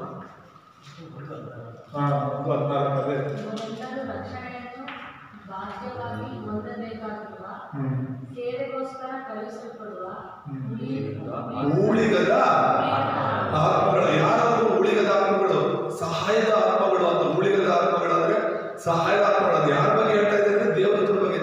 ಯಾರೆಲ್ಲ ರಕ್ಷಣೆ ಹೊಂದಿಕೊಂಡು ದೇವರ ಮಾರ್ಗದಲ್ಲಿ, ಸನ್ಮಾರ್ಗದಲ್ಲಿ ಇರ್ತಾರೋ ಅವರಿಗೆ ಸಹಾಯ ಮಾಡಕ್ಕಂತಾನೆ ದೇವರು ತನ್ನ ದೂತರಿಗೆ ಅಪ್ಪಣೆ ಕೊಟ್ಟಿದ್ದಾರೆ. ಆಮೇಲೆ ಇನ್ನು ಕೀರ್ತನೆಗಳಲ್ಲಿ ಕೂಡ ನಾವು ನೋಡ್ತೇವೆ, ಕಾಲು ಕಲ್ಲಿಗೆ ತಗುಲದಂತೆ ತನ್ನ ದೂತರ ದೇವರು ಕಾವಲಾಗಿಟ್ಟು ನಡೆಸ್ತಾರೆ ಎಂಬುದಾಗಿ. ಆಮೇಲೆ ದೇವರ ನಾಮಕ್ಕೆ ಸ್ತೋತ್ರವಾಗಲಿ. ಪ್ರಕಟಣೆ ಗ್ರಂಥದಲ್ಲಿ ಕೂಡ ನಾವು ನೋಡ್ತೇವೆ 8ನೇ ಅಧ್ಯಾಯ ನೋಡುವಾಗ, ನೀನು ಮಾಡುವಂತ ಪ್ರಾರ್ಥನೆಗಳನ್ನ ದೇವರ ಬಳಿಗೆ ತೆಗೆದುಕೊಂಡು ಹೋಗ್ಲಿಕ್ಕೆ ದೇವದೂತರು ಚಿನ್ನದ ಪಾತ್ರೆಗಳನ್ನ ತಂದು ನಿನ್ನ ಪ್ರಾರ್ಥನೆಗಳನ್ನ ತೆಗೆದುಕೊಂಡು ಹೋಗ್ತಾರಂತೆ. ಅಲ್ಲಿನ ಉತ್ತರಗಳನ್ನು ಕೂಡ ದೇವದೂತರು ತರ್ತಾರೆ ಎಂಬುದಾಗಿ. ಹಳೆ ಒಡಂಬಡಿಕೆಯಲ್ಲಿ ಕೂಡ ಪ್ರಾರ್ಥನೆ ಮಾಡಿದ ದೇವರ ಮಕ್ಕಳಿಗೆ ದೇವದೂತರು ಉತ್ತರಗಳನ್ನ ತಂದುಕೊಟ್ಟಿದ್ದ ನಾವು ನೋಡ್ತೇವೆ. ಸಹಾಯ ಮಾಡಿದ್ದನ್ನು ನಾವು ನೋಡ್ತೇವೆ. ಎಲಿಯನು ಉಪವಾಸದಲ್ಲಿ ಮಲಗಿರುವಾಗ 3 ಹೊತ್ತು ಕೂಡ ಊಟ ತಂದು ದೇವದೂತರು ಕೊಡ್ತಾ ಇದ್ದ ಎಂಬುದಾಗಿ ನಾವು ನೋಡ್ತೇವೆ. ದಾನಿಯೇಲನು ಸಿಂಹದ ಗವಿಯಲ್ಲಿದ್ದಾಗ ದೇವದೂತನ ಸಿಂಹದ ಬಾಯಿಯನ್ನು ಕಟ್ಟಿದ್ದ ಎಂಬುದಾಗಿ ನಾವು ನೋಡ್ತೇವೆ. ಶಾದ್ರಕ ಮೇಷಕ ಅಬೇದ್ನೆಗೋರು ಅವನು ಬೆಂಕಿಯಲ್ಲಿರುವಾಗ ದೇವದೂತನು ಅಲ್ಲಿ ಅವರನ್ನ ರಕ್ಷಣೆ ಮಾಡಲು ಎಂಬುದಾಗಿ ನಾವು ನೋಡ್ತೇವೆ. ದೇವದೂತರು ಪ್ರತಿ ಸಲ ಇದ್ದಾರೆ, ದೇವರ ಮಕ್ಕಳ ಜೊತೆ ಇದ್ದಾರೆ, ದೇವರ ಮಕ್ಕಳನ್ನ ನಡೆಸಿದ್ದಾರೆ. ಹಲ್ಲೆಲೂಯಾ. ಹೊಸ ಒಡಂಬಡಿಕೆಯಲ್ಲಿ ಕೂಡ ನಾವು ನೋಡ್ತೇವಲ್ವಾ, ಪೇತ್ರನು ಜೈಲಲ್ಲಿದ್ದಾಗ ಅವನ್ನ ಬಿಡಿಸಿದ್ದು ಯಾರು? ಒಬ್ಬ ದೇವದೂತ ಹೋಗಿ ಅವನನ್ನ ಬಿಡಿಸ್ಕೊಂಡು ಬರ್ತಾನೆ ಎಂಬುದಾಗಿ ನಾವು ನೋಡ್ತೇವೆ. ಪೇತ್ರನು, ಪೌಲನು ಇನ್ನೇನು ರೋಮಪುರಕ್ಕೆ ಪ್ರಯಾಣ ಮಾಡ್ತಾ ಇರ್ಬೇಕಾದ್ರೆ, ಕೊನೆಯ ಪ್ರಯಾಣ ಮಾಡಬೇಕಾದ್ರೆ ಹಡಗೆಲ್ಲ ಒಡೆದೋಗೋ ಪರಿಸ್ಥಿತಿ ಬರುತ್ತೆ. ಎಲ್ಲರೂ ಅವ್ರ ಜೊತೆ ಇಲ್ಲದ 276 ಜನ ಭಯ ಪಡ್ಕೊಂಡಿರ್ತಾರೆ. ಇನ್ನೇನು ಹಡಗು ಹೊಡೆದೋಗುತ್ತೆ, ಸಮುದ್ರದಲ್ಲಿ ಅವ್ರು ಬಿದ್ದು ಸಾಯಬೇಕಾಗುತ್ತೆ, ಬೇರೆ ದಾರಿ ಇಲ್ಲ ಅನ್ನುವಂಥ ಸಮಯದಲ್ಲಿ ಕೂಡ ದೇವದೂತರು ಬಂದು ಪೌಲನ ಹತ್ರ ಮಾತನಾಡ್ತಾನೆ. ಅವರದನ್ನೇ ಹೇಳ್ತಾರೆ, ಕಳೆದ ರಾತ್ರಿ ದೇವದೂತರು ಬಂದು ನನ್ನ ಕನಸಲ್ಲಿ ಮಾತನಾಡಿದ್ದಾರೆ. ಏನಂತ? ನಿನ್ನ ನಿಮಿತ್ತವಾಗಿ ನಿನ್ನ ಜೊತೆಲಿರುವಂತವರು ಪ್ರಾಣದಿಂದ ಉಳಿತಾರೆ, ಒಬ್ಬರು ಸಾಯಲಾಗಿದ್ದಾರೆ. ಸೊ ದೇವದೂತ ಸಹಾಯ ಅವತ್ತು ಇದೆ, ಇವತ್ತು ಇರುತ್ತೆ, ಇನ್ಮೇಲೂ ಇರುತ್ತೆ. ಯೇಸು ಬರೋ ತನಕ ದೇವದೂತ ನಮಗೆ ಸಹಾಯ ಮಾಡ್ತಾರೆ. ಆಮೇಲೆ ಯಾರಿಗೆ ಸಹಾಯ ಮಾಡ್ತಾರೆ? ದೇವರನ್ನ ನಂಬಿರುವಂತವರಿಗೆ, ದೇವರ ಮಾರ್ಗದಲ್ಲಿ ಯೇಸುಗಾಗಿ ಜೀವಿಸುವವರಿಗೆ ಖಂಡಿತ ಸಹಾಯ ಮಾಡ್ತಾರೆ. ಮತ್ತೆ ಕೊನೆಯದಾಗಿ ನಾವು ನೋಡುವಾಗ ದೇವರು ನಿಮಗೂ ನನಗೂ ಲೋಕ ಸುವಾರ್ತೆಗಾಗಿ ಸಾಕ್ಷಿಗಳಾಗಿ ನಿಲ್ಲಿಸಿದ್ದಾರೆ. ಯೇಸುವಿನ ಸಾಕ್ಷಿಯಾಗಿರೋದು ಕೂಡ ಒಂದು ದೊಡ್ಡ ಆಶೀರ್ವಾದ. ಹಲ್ಲೆಲೂಯಾ. ಸಾಕ್ಷಿಗಳು ತುಂಬಾ ಮುಖ್ಯ. ಹೌದಲ್ಲ? ಸಾಕ್ಷಿಗಳು ತುಂಬಾ ಮುಖ್ಯ. ಏನೇ ನಡೆದಿದ್ರು ಕೂಡ ಅದಕ್ಕೆ ಸಾಕ್ಷಿಗಳು ಇರಲೇಬೇಕು. ಯಾವುದಕ್ಕೆ ಆಗಲಿ ಸಾಕ್ಷಿ ಹೇಳ್ತಾರೆ. ಏನಿದೆ ಸಾಕ್ಷಿ, ಏನಿದೆ ಆಧಾರ? ಇವತ್ತು ಯೇಸುವೇ ಸತ್ಯ ದೇವರು ಅನ್ನೋದಕ್ಕೆ ನೀನು ನಾನು ಸಾಕ್ಷಿ. ಇವತ್ತು ಯೇಸುವೇ ರಕ್ಷಕರು ಅನ್ನೋದಕ್ಕೆ ನಾವೇ ಸಾಕ್ಷಿಗಳು. ಹಾಗಾಗಿ ಸಾಕ್ಷಿಗಳನ್ನ ಈಗ ಪೊಲೀಸರಾಗಲಿ, ಲಾಯರ್ಗಳಾಗಲಿ ಎಷ್ಟು ಭದ್ರಪಡಿಸ್ತಾರೋ, ಎಷ್ಟು ಜಾಗರೂಕತೆಯಿಂದ ನೋಡ್ಕೊಳ್ತಾರೋ, ಎಷ್ಟು ಕಾವಲು ಕಾಯ್ತಾರೋ, ಅದಕ್ಕಿಂತ ಹೆಚ್ಚು ನಾವು ಪರಲೋಕದ ಸಾಕ್ಷಿಗಳು. ಯೇಸುವಿನ ಸಾಕ್ಷಿಗಳು. ಹಲ್ಲೆಲೂಯ. ಹಾಗಾಗಿ ಅದೊಂದು ದೊಡ್ಡ ಆಶೀರ್ವಾದ. ಇಡೀ ಲೋಕಕ್ಕೆ ನಾವು ಸ್ವಾತಂತ್ರ್ಯ ಸಾರಲಿಕ್ಕೆ ದೇವರು ನಮ್ಮನ್ನ ಸಾಕ್ಷಿಗಳಾಗಿ ನಿಲ್ಲಿಸಿದ್ದಾರೆ. ಯೆರೂಸಲೇಮ್, ಯೂದಾಯ, ಸಮರ್ಯ, ಲೋಕದ ಕಟ್ಟ ಕಡೆವರೆಗೂ ನನ್ನ ಸಾಕ್ಷಿಗಳು ಎಂಬುದಾಗಿ. ಸಾಕ್ಷಿಗಳಾಗಿರಿ ಅಂತ ಯಾವತ್ತೂ ಯೇಸುಸ್ವಾಮಿ ಹೇಳಿಲ್ಲ. ಸಾಕ್ಷಿಗಳಾಗಿರಿ ಅಂತ ಹೇಳಿದ್ದಾರೆ, ಸಾಕ್ಷಿಗಳಾಗಿ ಮಾರ್ಪಡಿ ಅಂತ ಹೇಳಿದ್ದಾರೆ. ಇಲ್ಲ, ನೀವು ನನಗೆ ಸಾಕ್ಷಿಗಳು ಅಂತ ಹೇಳ್ತೀರ. ದೇವರು ನೇಮಿಸಿರೋದು ನಮ್ಮನ್ನ ಸಾಕ್ಷಿಗಳಾಗಿ. ಆಮೇಲೆ ಸೊ ದುರ್ಮಾರ್ಗವನ್ನು ನಾವು ಬಿಡೋಣ. ಇನ್ನೂ ಒಂದು ವೇಳೆ ನಮ್ಮಲ್ಲಿ ಏನಾದರೂ ಈ ಥರದ ಬಲಹೀನತೆಗಳಿದ್ದರೆ ಇವತ್ತು ಈ ವಾಕ್ಯದಿಂದ ನಾವು ಬರಲಾರ. ಆಮೇಲೆ ಸಂಪೂರ್ಣವಾಗಿ ಆ ಒಂದು ದೇವರ ಮಾರ್ಗದಲ್ಲಿ ಹೋಗೋಣ. ದೇವರ ಮಾರ್ಗದಲ್ಲಿ ಹೋಗ್ಬೇಕಂದ್ರೆ ದೇವರ ಮಾತನ್ನ ಮಾತ್ರ ಕೇಳೋಣ. ದೇವರ ಮಾತನ್ನು ಮಾತ್ರನೇ ನಾವು ಗೌರವ ಕೊಡೋಣ. ದೇವ್ರ ಮಾತಿನಂತೆ ಮಾತ್ರನೇ ನಾವು ನಡ್ಕೊಳ್ಳೋಣ. ದೇವರ ಮಾತಿನಂತೆ ನಡ್ಕೊಳ್ಳೋದಂದ್ರೆ ಎಲ್ಲದೂ ಇದೆ ಅದರಲ್ಲಿ. ನಿನ್ನ ನೆರೆಯವರ ಪ್ರೀತಿ ಮಾಡೋದಿದೆ, ನಿನ್ನ ಹೆಂಡತಿನ ಪ್ರೀತಿ ಮಾಡೋದಿದೆ, ಮಕ್ಕಳನ್ನ ಪ್ರೀತಿ ಮಾಡೋದಿದೆ, ಸಭೆನ ಪ್ರೀತಿ ಮಾಡೋದಿದೆ, ದೊಡ್ಡವರ ಗೌರವಿಸೋದಿದೆ, ಎಲ್ಲವೂ ಇದೆ ಅಲ್ವಾ? ದೇವರ ವಾಕ್ಯದಲ್ಲಿ ಹೆಂಗಿರೋದಿದೆ, ಎಲ್ಲವೂ ಇದೆ. ಸೊ ದೇವರ ವಾಕ್ಯವನ್ನು ಕೇಳೋದು ತುಂಬಾ ಮುಖ್ಯ. ಅದರಲ್ಲೂ ಸುವಾರ್ತೆ ತುಂಬಾ ಮುಖ್ಯ. ಮನೆಯವರು ಹೇಳ್ತಿರಂದ್ರೆ ಜಸ್ಟ್ ಕೇಳಲ್ಪಟ್ಟ ಮಾತು. ಸಹೋದರರು ಚರ್ಚೆ ಮಾಡ್ತಿರುವಾಗ ಬಂದ ಮಾತು ನನ್ನ ಕಿವಿಗೆ ಹಿಂಗೆ ಹೇಳ್ತಿದ್ರು. ಅಂದ್ರೆ ಏನ್ ಹೇಳಿದ್ರು? ಒಬ್ರು ನನ್ನ ಸಭೆ ಬರ್ತಿಲ್ಲ ಈಗ. ಅವ್ರ ಜೊತೆ ಮಾತಾಡುವಾಗ ಅವ್ರು ಹೇಳಿದ್ದೇನು ಅಂದ್ರೆ, ಭಾಷೆ ಹೇಳಿದ್ರಂತೆ, ಒಂದು ಸಭೆಯಲ್ಲಿ ಸೇವಕರು ಈ ಥರದ ಒಂದು ಪರ್ಟಿಕ್ಯುಲರ್ ಆಗಿ ಒಂದು ವಿಚಾರನೋ ಅಥವಾ ಏನಾದರೂ ಈ ಥರದ್ದು ಮಾಡಿದ್ರೆ ಮಾತ್ರ ಒಂದು ವಿಶ್ವಾಸಿಯ ಸಭೆಗೆ ಹೋಗಬಾರ್ದು ಅಂತ ಭಾಷೆ ಹೇಳಿದ್ರು. ಆ ಥರದ್ದು ಏನಾದರೂ ಇಲ್ಲ ಅಂದ್ರೆ ಆ ಸಭೆನ ಬಿಡಬಾರ್ದು. ಯಾವ ವಿಶ್ವಾಸಿ ಕೂಡ ಬೇರೆ ಯಾವ ಕಾರಣಕ್ಕೂ ಆ ಸಭೆ ಬಿಡಬಾರ್ದು ಅಂತ. ಅದಕ್ಕೆ ಅದನ್ನು ಕೇಳಿಸ್ಕೊಂಡ ತಕ್ಷಣ ನಾನು ಹೇಳಿದೆ, ಒಬ್ಬ ಪಾಸ್ಟ್ರು ಅಥವಾ ಸಭೆಯಲ್ಲಿರೋರು ವ್ಯಭಿಚಾರ ಮಾಡ್ತಾರಂತನೋ ಮೋಸ ಮಾಡ್ತಾರಂತನೋ ಇನ್ನೊಂದು ಅಲ್ಲ ನಾವು ಸಭೆ ಬಿಡಬೇಕಾಗಿರೋದು. ನಾವು ಸಭೆ ಬಿಡಬೇಕಾಗಿರೋದು ಸುವಾರ್ತೆ ಇಲ್ಲ ಅಂದರೆ, ಯೇಸುವಿನ ಬಗ್ಗೆ ಸರಿಯಾಗಿ ಬೋಧನೆ ಮಾಡ್ತಿಲ್ಲ ಅಂದರೆ ಆ ಸಭೆ ಬಿಡಬೇಕು ನಾವು. ಪ್ರತಿಯೊಬ್ಬರು ಕೂಡ ನಾವು ಯೇಸುವಿನಿಂದ ಪರಿಶುದ್ಧ ಆಗಿರೋರೆ ಅಂದ್ರೆ ನಾವು ಯಾವುದಕ್ಕೆ ಮಹತ್ವ ಕೊಡ್ತಿದೀವಿ ಅನ್ನೋದು ಮುಖ್ಯ. ಹಾಗಾದ್ರೆ ಪಾಸ್ಟ್ರು 100% ಪರ್ಫೆಕ್ಟ್ ಆಗಿರ್ತಾರೆ, ಅಲ್ಲಿರುವಂತ ವಿಶ್ವಾಸಿಗಳು 100% ಯಾವ ತಪ್ಪು ಮಾಡದೆ ಇರ್ತಾರೆ ಅನ್ಕೊಳ್ಳಿ. ಅಲ್ಲಿ ಯೇಸುವಿನ ಸುವಾರ್ತೆ ಈ ಯೆಹೋವ ವಿಟ್ನೆಸ್ ತರ, ಯೆಹೋವನ ಸಾಕ್ಷಿಗಳ ತರ ಇನ್ನೊಂದು ಮತ್ತೊಂದು ಬೇರೆ ಬೇರೆ ಸುವಾರ್ತೆಗಳನ್ನ ಬೋಧನೆ ಮಾಡಿದ್ರೆ ಅಲ್ಲಿ ಇರ್ಬೋದ ನಾವು? ಇಲ್ಲ ಅಲ್ವಾ? ಮೊದಲ ಪ್ರಾಮುಖ್ಯತೆ ನಾವು ಯಾವಾಗ ಕೊಡ್ಬೇಕು ಅಂದ್ರೆ ಸುವಾರ್ತೆಗೆ, ದೇವರಿಗೆ ಯೇಸುವಿನ ವಾಕ್ಯವನ್ನು ಸರಿಯಾಗಿ ಬೋಧಿಸಲ್ಪಡೋದು ತುಂಬಾ ಮುಖ್ಯ. ವಾಕ್ಯವೇ ಎಲ್ಲರನ್ನೂ ಬದಲಾವಣೆ ಮಾಡುತ್ತೆ. ಆಮೇಲೆ ವಾಕ್ಯವೇ ಕೇಳ್ತಾ ಕೇಳ್ತಾ ಕೇಳ್ತಾ ಕೇಳ್ತಾ ಆ ವಾಕ್ಯವೇ ನಮ್ಮಲ್ಲಿ ಬದಲಾವಣೆ ಮಾಡುತ್ತೆ. ನಾವು ಒಬ್ಬರಿಗೆ ಒಂದ್ಸಲ ಹೇಳ್ತೀವಿ, 2 ಸಲ ಹೇಳ್ತೀವಿ, ಬಿಡು ಒಂದೇ ಸಲ ಹೇಳಿ 2 ಸಲ ಹೇಳಿ ಅವ್ರು ಬದಲಾಗಲ್ಲ ಇನ್ನು ಅಂತ ಬಿಟ್ಬಿಟ್ರೆ ಖಂಡಿತ ಅವ್ರು ಬದಲಾಗಲ್ಲ. ಹೇಳ್ತಾನೆ ಇರ್ಬೇಕು. ಆಮೇಲೆ ಸಭೆ ಬರುವಂತ ಎಲ್ಲ ವಿಶ್ವಾಸಗಳಿಗೆ ಪದೇ ಪದೇ ಸೇವಕರು ವಾಕ್ಯ ಹೇಳ್ತಾನೆ ಇರ್ತಾರೆ. ನೀವು ಹೇಳ್ಬೋದು ನಮ್ಮ ವಾಕ್ಯ ಗೊತ್ತು, ಕೀರ್ತನೆ ಮೊದಲನೇ ಕೀರ್ತನೆ ಎಷ್ಟು ಸಲ ಓದಿಲ್ಲ, ಎಷ್ಟು ಸಲ ಅದು ಕಂಠಪಾಠ ಮಾಡಿಲ್ಲ, ಈ ಚೆನ್ನಾಗಿ ಗೊತ್ತು ಭಾಷೆ ನಮ್ಗೆ. ಹೌದು ಗೊತ್ತು. ಆದ್ರೆ ವಾಕ್ಯಗಳನ್ನ ನಾವು ತಿಳುವಳಿಕೆಯಾಗಿ ಇಟ್ಕೋಬಾರ್ದು, ಜ್ಞಾಪಕವಾಗಿ ಇಟ್ಕೋಬಾರ್ದು. ಅವು ನಮ್ಮ ಜೀವವಾಗಿರಬೇಕು, ಅದು ನಮ್ಮ ಅನುದಿನದ ಜೀವನವಾಗಿರಬೇಕು. ಅಲ್ಲಲ್ಲೂಯ, ದೇವರ ನಾಮ ಸ್ತೋತ್ರ. ಆ ವಾಕ್ಯಗಳೇ ನಮ್ಮನ್ನ ಬದಲಾಯಿಸುತ್ತೆ, ಆ ವಾಕ್ಯಗಳೇ ನಮ್ಮನ್ನ ಸನ್ಮಾರ್ಗದಲ್ಲಿ ನಡೆಸುತ್ತೆ. ನೀನು ವಾಕ್ಯ ಯಾಕೆ ಓದ್ಬೇಕು ಕೇಳಬೇಕು ಅಂದ್ರೆ, ಯಾವಾಗ ನೀನು ವಾಕ್ಯಗಳನ್ನ ಓದ್ತಿರ್ತೀಯ ಕೇಳ್ತಿರ್ತೀಯ, ಶುದ್ಧಾತ್ಮ ದೇವರು ತಕ್ಕ ಸಮಯದಲ್ಲಿ ನಿನಗೆ ನೆನಪಿಗೆ ತರ್ತಾನೆ ಏನ್ ಮಾಡ್ಬೇಕು ಏನ್ ಮಾಡ್ಬೇಕು. ದೇವರ ನಾಮ ಸ್ತೋತ್ರವಲ್ಲ. ಹಾಗಾಗಿ ಈ 7 ಆಶೀರ್ವಾದಗಳು ದೇವರ ಮಕ್ಕಳ ಜೀವನದಲ್ಲಿ ಬರುತ್ತೆ. ಅದು ಈಗಲೂ ನಿನ್ನ ಜೀವನದಲ್ಲಿದೆ. ಈ 7 ಆಶೀರ್ವಾದಗಳಿದೆ ಅನ್ನೋದನ್ನ ಮರಿಬೇಡ. ದೇವರ ಆತ್ಮನಿನಲ್ಲಿ ವಾಸ ಮಾಡ್ತಿದ್ದಾನೆ. ಕೆಲವರು ಹೇಳ್ಬೋದು ದೇವರಪ್ಪ ಪಡ್ಕೊಳ್ಳಿ ಅಂತ, ಅದಕ್ಕಾಗಿಯೇ ಒಂದು ಅನ್ಯ ಭಾಷೆ ಮಾತಾಡಿದ್ರೆ ನಿನ್ನಲ್ಲಿ ದೇವರ ಆತ್ಮ ಇದೆ ಅನ್ನೋ ತರ, ಪ್ರವಾದನೆ ಹೇಳಿದ್ರೆ ನಿನ್ನಲ್ಲಿ ಅನ್ಯ ಏನೋ ಪರಿಶುದ್ಧಾತ್ಮ ಇದ್ದಾರೆ ಅಂತ ಅಲ್ಲ. ದೇವರ ವಾಕ್ಯ ಹೇಳುತ್ತೆ, ಕೊರತೆಯಲ್ಲಿ ಹೇಳುತ್ತೆ, ನೀನು ನಾನು ಯೇಸುವೇ ಕರ್ತನು ಅಂತ ನಂಬ್ತಾ ಇದೀವಿ ಅಂದ್ರೆ ದೇವರ ಆತ್ಮ ಸಹಾಯ ಇದೆ, ನಾವು ನಂಬಕ್ಕಾಗಲ್ಲ. ಯೇಸುವನ್ನ ಕರ್ತನಾಗಿ ನಾವು ನಂಬ್ತಿದೀವಿ ಅಂದ್ರೆ ದೇವರ ಆತ್ಮನಿಲ್ಲದೆ ನಾವು ನಂಬಕ್ಕಾಗಲ್ಲ. ನಾನು ಪಾಪಿ, ನನ್ನನ್ನು ಕ್ಷಮಿಸು ಅಂತ ನಾವು ದೇವರ ಮುಂದೆ ಅಳ್ತಿದೀವಿ, ಗೋಳಾಡ್ತಿದೀವಿ, ನಮ್ಮ ಪಾಪಕ್ಕಾಗಿ ಪಶ್ಚಾತ್ತಾಪ ಪಡ್ತಿದೀವಿ ಅಂದ್ರೆ ದೇವರ ಆತ್ಮ ನಮ್ಮಲ್ಲಿ ಕಾರ್ಯ ಮಾಡ್ದೇನೆ ಯಾರು ನಮ್ಮ ಪಾಪಗಳಿಂದ ಪಶ್ಚಾತ್ತಾಪ ಪಡೋದು ಸಾಧ್ಯ ಇಲ್ಲ. ಅರ್ಥ ಆಗ್ತಿದ್ಯಾ? ಸೊ ದೇವರ ಆತ್ಮ ನಮ್ಮಲ್ಲಿ ಬಂದಾಗ ಅದು ನಮ್ಮನ್ನು ಬದಲಾಯಿಸ್ತದೆ, ನಮ್ಮಲ್ಲಿ ವಾಸ ಮಾಡ್ತಾ ಅದು ನಮ್ಮ ಜೀವನವನ್ನು ಮಾರ್ಗದರ್ಶನ ಮಾಡ್ತಾನೆ. ನಾವು ಮಾಡೋ ಪ್ರಾರ್ಥನೆಗೆ ಉತ್ತರ ಸಿಗುತ್ತೆ. ಸೈತಾನ ಬಲಗಳಲ್ಲಿ ದೇವರು ನಮಗೆ ಜಯ ಕೊಡ್ತಾರೆ. ದೇವರ ರಾಜ್ಯದಲ್ಲಿ ನಾವು ನಮ್ಮ ಹೆಸರುಗಳು ಬರೆಯಲ್ಪಟ್ಟಿದೆ.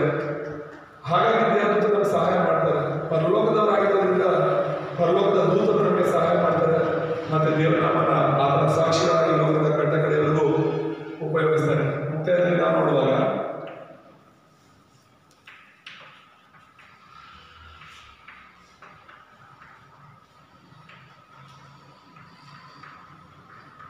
ಅನುದಿನ ನಾವು ಮಾಡಬೇಕಾಗಿರುವಂತಹ 3 ವಿಷಯಗಳು ಈಗಾಗಲೇ ನಾವು ಹೊಸ ವರ್ಷದಲ್ಲಿ ಕೇಳಿದ ಹಾಗೆ ವಾಕ್ಯ ತುಂಬಾ ಮುಖ್ಯ.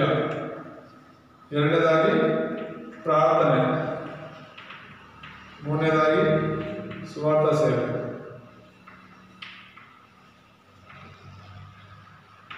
ಸೊ ಈ ವಾಕ್ಯ ಅನ್ನೋದು ಬೀಜ, ಪ್ರಾರ್ಥನೆ ಅನ್ನೋದು ನೀರು, ಸ್ವಾರ್ಥ ಸೇವೆ ಅನ್ನೋದು ಫಲ. ಇದನ್ನೇ ನಾವು ನೋಡಿದ್ವಿ. ಮುದ್ರೆ ಆಗಬೇಕು ಅಂತ ದೇವರ ವಾಕ್ಯ ನಮ್ಮಲ್ಲಿ ಮುದ್ರೆ ಆಗಬೇಕು. ಮತ್ತೆ ಪ್ರಾರ್ಥನೆ, ಈ ಪ್ರಾರ್ಥನೆ ಅನ್ನೋದು ಬೇರು ಬಿಡೋದು. ನೀರು ಹಾಕಿಲ್ಲ ಅಂದ್ರೆ ಯಾವುದೇ ಬೀಜ, ಆ ಬೀಜ ಎಷ್ಟೇ ಆರೋಗ್ಯವಾಗಿ ಎಷ್ಟೇ ಚೆನ್ನಾಗಿದ್ರು ಕೂಡ ನೀರಿಲ್ಲ ಅಂದ್ರೆ ಅದು ಬೇರು ಬಿಡೋದಕ್ಕೆ ಸಾಧ್ಯ ಇಲ್ಲ. ನೀರು ಹಾಕ್ತಂದ್ರೆ ಬೇರು ಫಸ್ಟ್ ಬಿಡುತ್ತೆ, ಚಿಗುರೋದಿಲ್ಲ. ಕೆಳಗೆ ಬೇರು ಬಿಡುತ್ತೆ. ಬೇರು ಬಿಟ್ಟ ಮೇಲೆ ಅದು ಚಿಗುರುತ್ತೆ, ಫಲ ಕೊಡುತ್ತೆ, ಅಂದ್ರೆ ಸ್ವಭಾವವಾಗಿ ಮಾರ್ಪಡುತ್ತೆ. ಹಾಗಾಗಿ ಈ ಒಂದು ವಾಕ್ಯವನ್ನು ಬೀಜ ಪ್ರತಿದಿನ ನಾವು ಅದನ್ನು ಕೇಳೋದು, ನಮ್ಮ ಹೃದಯದಲ್ಲಿ ಭದ್ರವಾಗಿ ಇಟ್ಕೊಳ್ಳೋದು ತುಂಬಾ ಮುಖ್ಯ. ಮತ್ತೆ ವಾಕ್ಯವನ್ನು ಹಿಡ್ಕೊಂಡು ಪ್ರತಿದಿನ ಪ್ರಾರ್ಥನೆ ಮಾಡೋದು ಮುಖ್ಯ. ಆ ವಾಕ್ಯವನ್ನು ಹಿಡ್ಕೊಂಡು ಪ್ರಾರ್ಥನೆ ಮಾಡ್ತಾ ನಿನ್ನಲ್ಲಿ ಆ ವಾಕ್ಯ ಇದೆ, ನೀನು ಪ್ರಾರ್ಥನೆ ಮಾಡ್ತಿದ್ಯಾ ಅನ್ನೋದಕ್ಕೆ ಗುರುತು ಏನಂದ್ರೆ ನೀನು ಇನ್ನೊಬ್ಬರಿಗೆ ಸುವಾರ್ತೆ ಹೇಳ. ಆಮೇಲೆ ನಾನು ಎಷ್ಟು ನಂಬಿದ್ದೀನಿ ಅಂತ ನೀನು ಸುಮ್ಮನೆ ಇದ್ರೆ ಹೇಗೆ? ನಾನು ರಕ್ಷಣೆ ಹೊಂದಿನಲ್ಲ ಸಾಕು ಅನ್ಕೊಂಡ್ರೆ ಹೇಗೆ? ನಾವು ಇನ್ನೊಬ್ಬರಿಗೆ ಸುವಾರ್ತೆ ಸಾಧಿಸಿಲ್ಲ ಅಂದ್ರೆ ನಾವು ನಿಜವಾದ ರಕ್ಷಣೆ ತಿಳಿದೇ ಇಲ್ಲ ಅಂತ ಅರ್ಥ. ನಾವು ಹೇಗೆ ರಕ್ಷಣೆ ಹೊಂದಿದೀವೋ ಹಾಗೆ ಇನ್ನೊಬ್ಬರು ಕೂಡ ರಕ್ಷಣೆಗೆ ಬರಬೇಕು ಅಂದ್ರೆ ನಾವು ಸುವಾರ್ತೆ ಸಾರಬೇಕು. ದೇವರ ನಾಮ ಸ್ತೋತ್ರವಾಗಿ ಈ ವಾಕ್ಯದಿಂದ ದೇವರು ನಮ್ಮನ್ನ ಆಶೀರ್ವಾದ ಮಾಡಿ ಪ್ರಾರ್ಥನೆ ಮಾಡೋಣ. ನಮ್ಮನ್ನು ಬಹಳವಾಗಿ ಪ್ರೀತಿಸುವಂತ ನಮ್ಮ ತಂದೆಯಾದ ದೇವರೇ, ನಿಮ್ಮ ಪರಿಶುದ್ಧ ನಾಮ ಸ್ತೋತ್ರವಾಗಿ ಇದರಿಂದ ವಾಕ್ಯದ ಮೂಲಕ ನಮ್ಮ ಸಂಗಡ ಮಾತನಾಡಿದ್ದಕ್ಕಾಗಿ ಸ್ತೋತ್ರ. ಸನ್ಮಾರ್ಗ ದುರ್ಮಾರ್ಗದ ಬಗ್ಗೆ ನಾವು ತಿಳ್ಕೊಂಡ್ವಿ ಅಪ್ಪ. ನಾವು ಕೂಡ ಅಗಲವಾದ ಮಾರ್ಗದಲ್ಲಿ ಇದ್ದವರೇ, ನಿಮ್ಮ ಕೃಪೆಯಿಂದ ಅಪ್ಪ ನಿಮ್ಮ ಒಂದು ಇಕ್ಕಟ್ಟಾದ ಮಾರ್ಗದಲ್ಲಿ, ಯೇಸುವಿನ ಮಾರ್ಗದಲ್ಲಿ ಬರೋದಕ್ಕೆ ಸಹಾಯ ಮಾಡೋದಕ್ಕಾಗಿ ಸ್ತೋತ್ರ. ಈ ಮಾರ್ಗದಲ್ಲಿ ನಾವು ಹೋಗ್ತಾ ಈ 7 ಆಶೀರ್ವಾದಗಳನ್ನು ಪಡ್ಕೊಂಡವರಾಗಿ ಅನುದಿನ ನಿಮ್ಮ ವಾಕ್ಯವನ್ನು ನಾವು ಧ್ಯಾನಿಸ್ತಾ ಪ್ರಾರ್ಥಿಸ್ತಾ ಸುವಾರ್ಥ ಸೇವೆಯಲ್ಲಿ ತೊಡಗಿಕೊಳ್ಳಲು ಸಹಾಯ ಮಾಡಿ. ಹಾಗೆ ಮಾಡಿದ್ದಕ್ಕಾಗಿ ಸ್ತೋತ್ರ ಮಾಡ್ತಾ ಸ್ತುತಿ ಘನಮಾನ ಮಹಿಮೆಲ್ಲ ನಿಮಗೆ ಕೊಟ್ಟು ಯೇಸುವಿನ ಪ್ರಾರ್ಥಿಸ್ತೇವೆ ತಂದೆ.